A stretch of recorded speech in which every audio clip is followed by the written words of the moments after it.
കേരളത്തിലെ ഇതുപോലൊരു ചില്ല. ബെസ്റ്റ്. കൊല്ലംകാരനാണോ? അവിടുത്തെ മനുഷ്യരാണെങ്കിലോ അതിനേക്കാളും. ഇതൊക്കെ എങ്ങനെ കേരളത്തിന്റെ ഭാഗമായി എന്റെ ഭഗവാനെ? Wait, bro.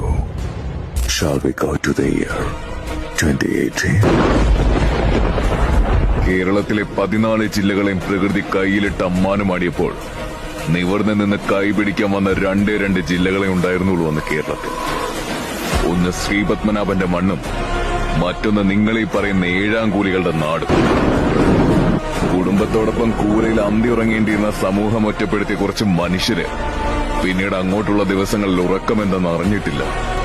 അതാരും നിർബന്ധിച്ചിട്ടല്ല, സ്വയം മുണ്ടുമടക്കി കുത്തി ഇറങ്ങി തിരിച്ചതാണ് കൂടപ്പിറപ്പുകളുടെ ഉയിരും ഉടലും തിരിച്ചു പിടിക്കാൻ.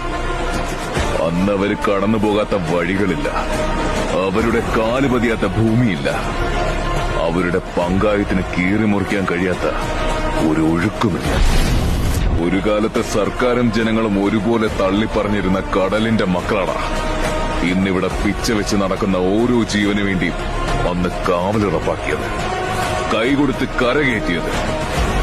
എന്നും കൊല്ലത്തിന് മാത്രം അവകാശപ്പെടാൻ കഴിയുന്ന ഒരു പ്രത്യേകതയുണ്ട്.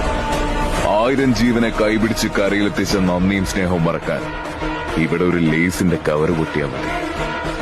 എന്നാലും ഇന്നും സജ്ജരാണ്. മറ്റൊരു അപകടം വന്നാൽ കൂടപ്പിറപ്പുകളെ വിട്ടുകൊടുക്കാതെ ചേർത്ത് പിടിക്കാൻ.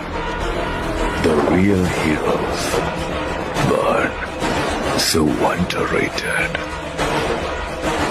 കാലം തനിച്ചാക്കിയ ഓരോ നാടിനും ബാക്കിയായി കിട്ടുന്ന ഒന്നാണ് ചരിത്രം. ആ ചരിത്രത്തെ അടുത്തറിയാൻ കനവുകതയ്ക്കൊപ്പം നിങ്ങൾക്കും വരാം.